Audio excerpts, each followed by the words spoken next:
이 영상 같은 경우는 음원도 깔린 것으로 보이고요. 10만 원 이상 수익이 됐을 겁니다. 광고비는 10만 원, 많으면 정도 될 것으로 예상이 되고요. 3년 전에 그리고 2년 전에도 쇼츠 할 때도 6개월, 1년 됐을 때도 레드오션 아니냐. 근데 작년 한 해 한 매출로는 10억 정도 됐던 것 같습니다.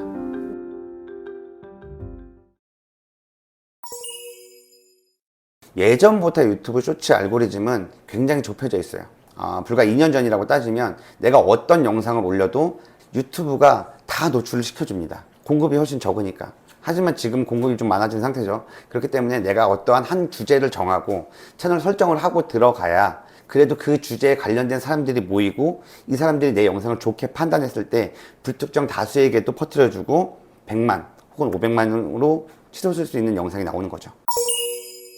굉장히 다양한 이유가 있습니다. 내가 어떠한 계정을 가지고 있는데 첫 영상을 올렸는데 0이 나오는 경우는 거의 없습니다. 근데 첫 영상부터 내 계정이 정상인데 첫 영상이 0이 나왔다. 그럼 유튜브 가이드라인을 위반한 거예요. 혐오 발언이 들어가 있다든가 유튜브에서 정확하게 가이드라인에 적어놓은 영상을 만든 경우, 또 하나 내가 유튜브 영상을 너무 많이 생성을 하고 스팸처럼 올리기 시작하면 0이 됩니다. 대부분 이 유튜브 영상을 업로드 했을 때 사람이 판단하는 게 아니라 AI가 판단을 하잖아요.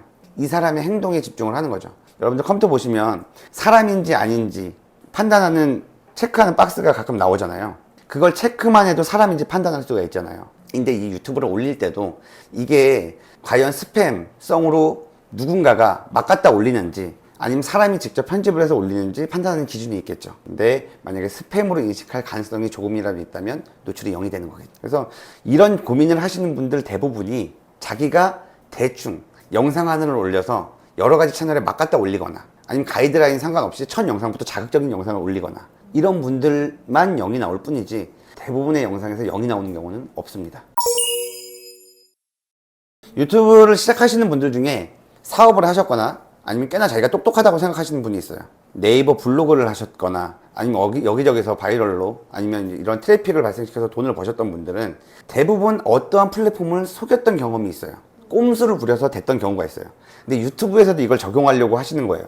내가 이렇게 살짝 하면 모르겠지? 근데 유튜브는 대부분 알거든요. 그 다음에 그렇게 해서 안 된 다음에 자기 것만 안 된다고 탓을 하는 거죠. 알고리즘이 자기를 버렸다. 알고리즘이 그 사람을 버린 게 아니라 그 사람이 유튜브를 만만하게 본 거예요.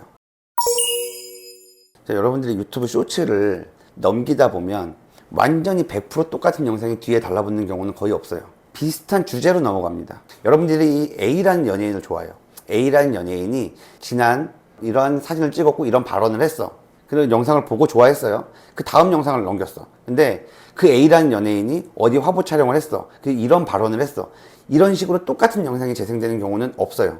유튜브가 바보가 아닌 이상 이 사람한테 지루하게 똑같은 영상을 계속 주입시킬 필요가 없죠.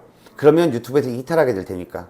유튜브는 알고리즘상 이 영상이 비슷한지 안 한지 어느 정도의 중복도를 가지고 있는지 다 파악이 됩니다. 그렇기 때문에 이미 떡상된 영상이 있어요. 조회수가 100만 된 영상이 있어요. 그러면 그 A라는 연예인을 좋아하면 이 100만이 나온 검증된 영상을 노출시켜주지 지금 막 그걸 똑같이 따라한 영상을 노출시켜줄 일은 없어요. 유튜브가 그만큼 똑똑하고 사람들도 기본적인 이해도만 있으면 당연히 생각을 하겠죠. 근데 이 영상만 따라하면 유튜브 알고리즘이 어떻게든 내 걸 퍼쳐주겠지? 라는 아니라는 생각을 하는 거죠. 유튜브를 바보로 보는 거예요. 딱 정확하게 말씀드리면 수요와 공급의 법칙이에요. 어떠한 이슈가 떴어요. 근데 사람들은 대부분 기사보다는 요즘 유튜브를 통해서 정보를 많이 얻어요. 근데 그 정보가 유튜브에 공급이 되기 직전인 거죠. 손흥민에 대한 이슈를 궁금해하는 사람들은 굉장히 많습니다. 그런데 손흥민에 대한 이슈에 대한 영상은 아직 부족한 상태예요. 그렇기 때문에 내용이 조금 중복되더라도 유튜브에서는 손흥민 영상들에 미쳐있는 소비자들이 있잖아요. 이 사람들에게 계속 새로운 영상을 제공을 해줘야 여기 머무르게 돼 있어요. 그러면 다소 조금 중복이 있거나 비슷한 내용일지라고 하더라도 노출을 시켜줘 버리는 거죠. 특출 나야죠. 특출 난다는 게 별게 없습니다. 이슈가 된 사람이 있어요. 그 이슈가 된 영상을 주구장창 올린다고 쳤을 때 같은 내용으로 계속 했을 때는 사람들한테 외면을 받을 수밖에 없어요. A라는 사람이 있는데 A라는 사람이 이런 일을 했대. 그 다음 영상에 A라는 사람이 있는데 A라는 사람이 이런 일을 했대. 이 똑같은 영상이 나오게 되면 내용이 비슷하면 넘기게 되겠죠.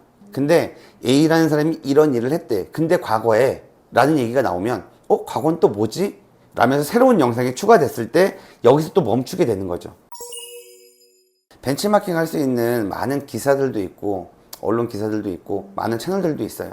내가 이걸 관점을 달리한다는 게 딱히 어렵게 보일 수는 있지만 어떤 키워드의 중심이 뭔지를 봐야 돼요. 어떠한 사람이 키워드가 되고 이 사람이 이슈가 됐다고 치면은 그 사람이 이슈가 된 거지 그 사건이 이슈가 된 건 아니에요. 물론 사건도 이슈가 됐지만 이 이슈가 생긴 이 사람에 주목하게 돼 있거든요. 그러면 이 사람이라는 걸 중심으로 놓고 봤을 때 이 사람의 과거도 있고 미래도 있고 이 사람이 여러 가지 요소들이 있잖아요. 그쪽으로 약간 파생시켜 보면 되는 거죠.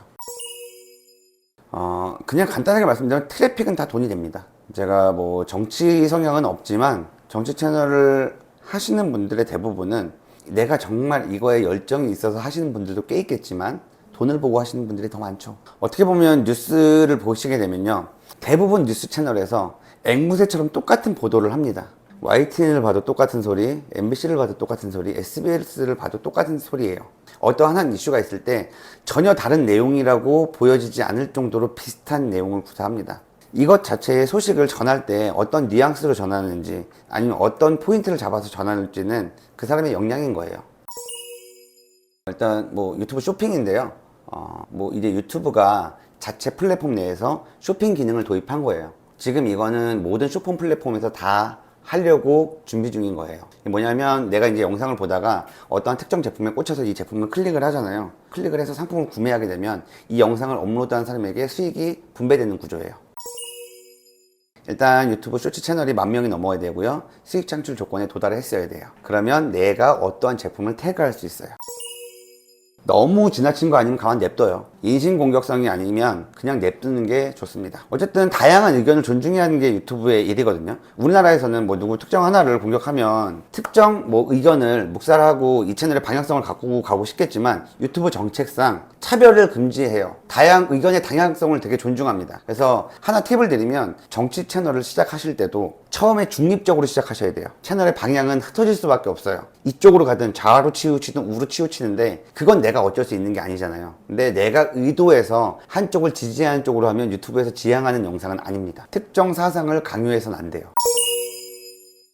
10초, 15초 이상만 만들어도 무조건 수익은 나는데 음원 수익의 경우에는 35초 이상이 돼야 되고요. 근데 사람들이 음원 수익 나온 이후에 많이 이제 좀 벽에 갇혀 있는 게 어떻게든 35초 이상 영상을 만들려고 해요. 그리고 1분 이하를 만들려고 해요. 그래서 지금은 차라리 더 짧거나 더 긴 영상을 만드는 분들이 노출이 잘 되고 있습니다. 기본적으로 쇼츠 알고리즘을 타는 건 내가 누군가의 영상 뒤에 붙어야 된다는 생각을 항상 하셔야 돼요. 지금 트렌드가 되고 있는 영상이 있고 조회수가 잘 나오는 영상이 있고 조회수가 잘 나오는 채널이 있어요. 제가 벤치마킹 하라는 이유는 그 채널 영상의 뒤에 붙을 만한 내용이 있으면 좋은 거지, 혹은 지금 이제 타고 있는 트렌드에 내가 탑승할 수 있을 만한 컨텐츠가 돼야 되는 거죠. 예를 들면 지금 어떠한 A라는 인물이 이슈가 되고 있어요. 아니면 A라는 드라마가 A라는 영화가 뜨고 있어. 근데 나는 지금 저기 Z라는 인물에 대해 소개하고 Z라는 영화를 해. 이 영상이 내가 정말 기가 막힌 엄청난 편집 기술을 이용해서 막 휘황찬란하게 만들고 재밌게 만들어. 그러면 될 가능성이 있겠지만 트렌드에 탑승하지 못하. 지금 사람들은 A라는 영상, A라는 드라마, A라는 영화에 트래픽이 몰려 있는데 나 혼자만 외골수처럼 행동한다고 해서 누군가 띄워주는 건 아니죠. 근데 그걸 여러 가지로 하면 좋을 것 같긴 하거든요.